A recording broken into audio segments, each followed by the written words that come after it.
Hi అండి అందరికీ. ఇవేంటి చూస్తున్నారు కదా! నేరేడు పండ్లండి. మేమైతే పల్లెటూరులో జిన్నకాయలని అంటాము. వీటి వల్ల ఎలాంటి ఉపయోగాలున్నాయంటే మంచి మంచి పోషకాలతో కూడిన ఈ నేరేడు పండ్ల గురించి మీకు చెప్తాను. మీరు వినేసేయండి. నేరేడు పండ్లలో విటమిన్ ఏ, సి మరియు కాల్షియం, ఇనుము, ఫైబర్, మెగ్నీషియం, పొటాషియం, గ్లూకోజ్, ప్రోటీన్లు, కార్బోహైడ్రేట్లు వంటి పోషకాలు అధికంగా ఉన్నాయండి. నేరేడు పండ్లను తినడం వల్ల మూత్ర సంబంధ వ్యాధుల నుండి ఉపశమనం కలిగిస్తుంది. అలాగే వెన్నునొప్పి, నడుము నొప్పి, మోకాళ్ళ నొప్పులు, కీళ్ళ నొప్పులను కూడా తగ్గిస్తుంది. నేరేడు పండ్లను తినడం వల్ల మెదడు, గుండె సంబంధ వ్యాధుల బారిన పడకుండా రక్షించడంలో ఈ నేరేడు పండ్లు సహాయపడతాయండి.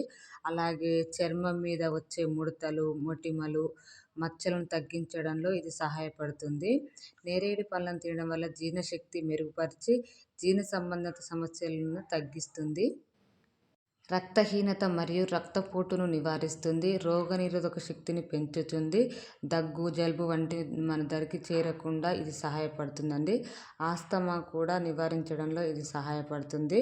అలాగే నేరేడు పండు దంత సమస్యలతో బాధపడే వారికి ఇది ఒక వరం లాంటి పండు. నేరేడు పండు రక్తంలో చక్కెర స్థాయిలను నియంత్రించి సహాయపడుతుంది. ఓకే అండి. Bye bye.